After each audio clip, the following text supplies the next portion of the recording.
एक महत्त्वाची बातमी, राणा दाम्पत्याला भाजप पदाधिकाऱ्यांना पुन्हा एकदा विरोध केलेला आहे। अमरावतीच्या बडनेरा मतदारसंघ भाजपला सुटावा अशी मागणी भाजपच्या बैठकीमध्ये करण्यात आल्याची माहिती सूत्रांनी दिली आहे। लोकसभेतही नवनीत राणा यांच्या उमेदवारीला विरोध झाला होता। आता त्यांचे पती आणि बडनेरा मतदारसंघाचे आमदार रवी राणा यांना सुद्धा महायुतीतून उमेदवारी देऊ नका असा आक्रमक पवित्रा घेतल्याची माहिती मिळते। रवी राणा यांची युवा स्वाभिमान पार्टी महायुतीमध्ये आहे, त्यामुळे ते महायुतीकडून दावेदारी करू शकतील अशी शक्यता आहे। मात्र त्याच भाजपनं आता आक्रमक पवित्रा घेतलेला आहे।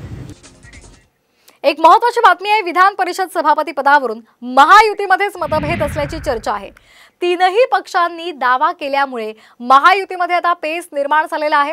सत्तेमध्ये सहभागी होताना अजित पवारांना शब्द दिल्याचा दावा केला जातोय, तर शिवसेना नीलम गोऱ्हे यांना सुद्धा आश्वासन देण्यात आल्याचं सांगितलं जातंय।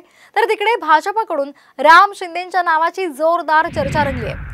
गेल्या 2 वर्षांपासून हे पद रिक्त आहे।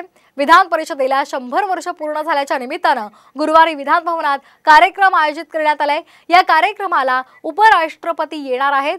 मात्र पद रिक्त असल्यामुळे या महत्त्वाच्या कार्यक्रमाला सभापतीच नसणार आहे। मात्र आता कुणाच्या गळ्यात सभापती पदाची माळ पडणार हे पाहणं महत्त्वाचं असेल।